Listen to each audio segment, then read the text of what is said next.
مولانا فیض محمد صاحب جی۔ اللہم صلی علی محمد وعلی آل محمد کما صلیت علی ابراہیم وعلی آل ابراہیم انک حمید مجید۔ جناب چیئرمین صاحب، شکریہ، آپ نے مجھے بولنے کا موقع دیا۔ حضور اکرم صلی اللہ علیہ وسلم پر اللہ پاک نے سورۃ توبہ میں آیتیں نازل فرمائیں، اس میں یا ایھا الذین آمنوا انما المشرکون نجس، ایمان والو جو شرک میں ہیں، اللہ کے رسول کو نہیں مانتے ہیں، یہ پلیت ہیں۔ مالک پھر کیا ہے؟ فلا یقرب المسجد الحرام بعد عامہم ھذا، اس سال کے بعد آئندہ ان کو مسجد الحرام میں آنے کی اجازت نہیں۔ ابھی کوئی یہودی نہیں جا سکتا، نصارہ بھی وہاں نہیں جا سکتا، ہندو بھی نہیں جا سکتا۔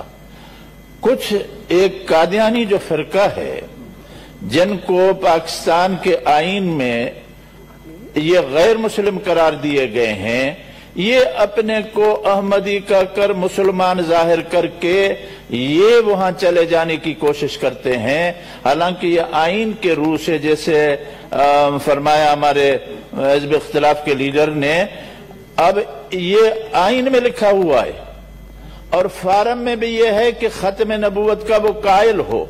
ہمارا عقیدہ ہے کہ حضور صلی اللہ علیہ وسلم کے بعد کوئی نبی آنے والا نہیں ہے۔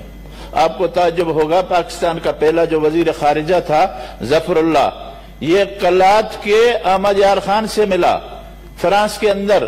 احمد یار خان، ہم تمہاری ریاست کو فرانس بنا دیں گے اور پیرس بنا دیں گے، تم ہمارے لیے کام کرنے کی اجازت دے دو۔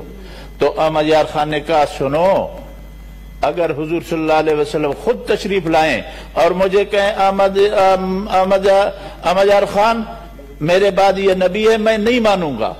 وہ کہا اچھا، نبی کی بات کہا، سنو بات میری، یہ ہے لا نبی بعدی، ایک خبر ہے، میرے بعد کوئی نبی نہیں آئے گا۔ میں سمجھوں گا حضور صلی اللہ علیہ وسلم میرا امتحان کر رہے ہیں، شرعی حکم نہیں ہے کہ اس میں تبدیلی آئے، ایک خبر ہے اور حضور کی خبر غلط نہیں ہوتی۔ تو کہتے اس کے بعد میری جان چھوٹ گئی اس سے، ظفر اللہ خان سے۔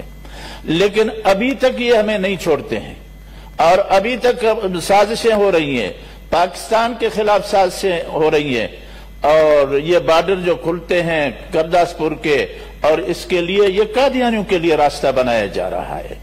ہم یہ چاہتے ہیں کہ جناب تشریف لائے ہیں وزیر مذہبی امور، ان سے انہوں نے اخباری بیان دیا تھا، لیکن یہ آدمی ظاہر ہو جائیں کون ہیں۔ پہلے بھی اس طرح ہوا، اب بھی ہماری یہ گزارش ہے کہ ان کو ظاہر کریں۔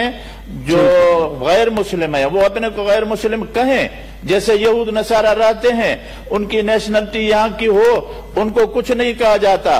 حضور صلی اللہ علیہ وسلم نے فرمایا جو یہودی نصارہ غیر مسلم اسلامی ملک کے اندر رہیں تو دماؤہم کا دمائنا، اموالہم کا اموالنا، آرازہم کا آرازنا، ان کے خون کی وہی قیمت ہے جو ایک مسلمان کے خون کی قیمت ہے، ان کے عزت کی وہی قیمت ہے جو مسلمان کی عزت کی قیمت ہے، اور اس کے لیے جو ہے، اس کے لیے ان کے خون کا، ان کے مال کا، عزت کا وہی معاملہ ہے۔ لیکن جو اپنے کو چھپا کر مسلمان کہے اور مرتد ہیں، اور یہ ان کے متعلق میں گزارش کروں گا کہ کیوں ان آدمیوں کو ظاہر کریں۔ آج ہماری گزارش یہی ہے کہ مسئلہ طے شدہ ہے کہ یہ غیر مسلم ہیں، لیکن یہ کون ایسے کر رہا ہے، اس کے لیے پوری قوم کے اندر پریشانی ہے، طیش ہے، کیوں آئین کے ساتھ اس طرح مذاق ہوتا ہے۔ جی ٹھیک، اس پہ اور کون